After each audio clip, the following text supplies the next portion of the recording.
Have questions about God, Christianity, or the Bible? Then you've come to the right place, because I'm here to answer your good questions. I'm Alexander Amundson, and this is my quest for truth.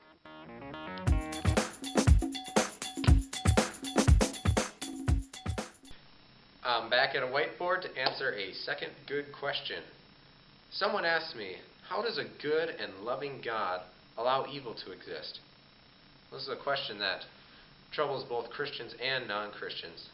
And it's a question that I hope to answer tonight. So I return to my pastor and friend Dan Farm that you saw back in episode 1 and see what he has to say. Here's what I always go back to, is God exists for His glory. And if it's for His glory, and we also know this about Him, He exists for His glory, and we know that He is consummate love, and He cares for His creation. And those are trust issues. Those are faith issues.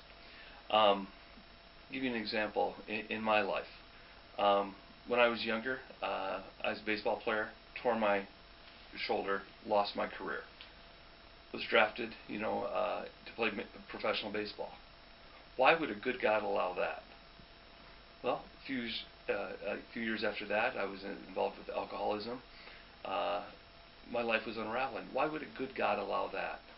That's an evil, horrible thing that's happening. Well, one point I reached the bottom, and I had nowhere else to go, and I wanted to end my life.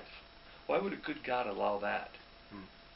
Because I had nowhere else to go, and at that point I turned and asked this God that I didn't know if He would save me. If He would give me a life, because I had nowhere else to turn. And all of a sudden I had purpose in my life. And all of a sudden I had hope in my life. And through this moment where my whole life was wrapped around baseball and I was an arrogant, conceited young guy, all of a sudden God broke me. And now He hopefully uses me in a way to bring restoration into lives and give hope to other people.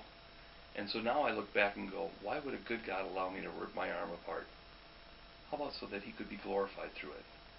Where He could take the broken pieces, put them back together, restore a life that is allowed to restore other people. You see, God allows, we don't always have the big picture when something bad happens. And so we don't know, but we do know the character of God. And God is always working for His good and for our benefit. And so we can trust Him in that the story may not be over yet. The answer that I do know is that God absolutely loves His creation, and throughout all of history He's trying to restore it and bring it back to Himself.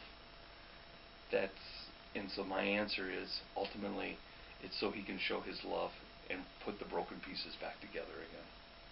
And it brings glory to Him because of that. That is the truth. I couldn't have said it any better. One thing that Dan didn't touch on was duality. Many people believe that since good exists, evil exists as its opposite. That since there's good, evil is the equal but opposite of it. Well, this isn't the case.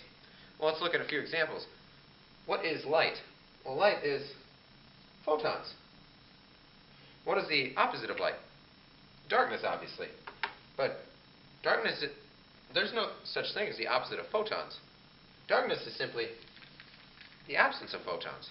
So, let's look at heat. My poorly drawn thermometer. That's hot. What is the opposite of heat? Cold?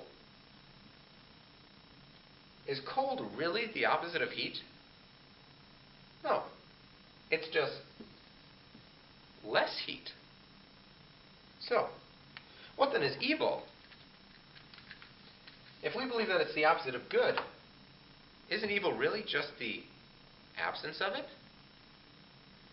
We know these truths, that God exists for His own glory, and that God loves us. There is evil in the world, but know that good has triumphed on the cross, and that evil is only temporary. I hope that answered your question. Keep thinking.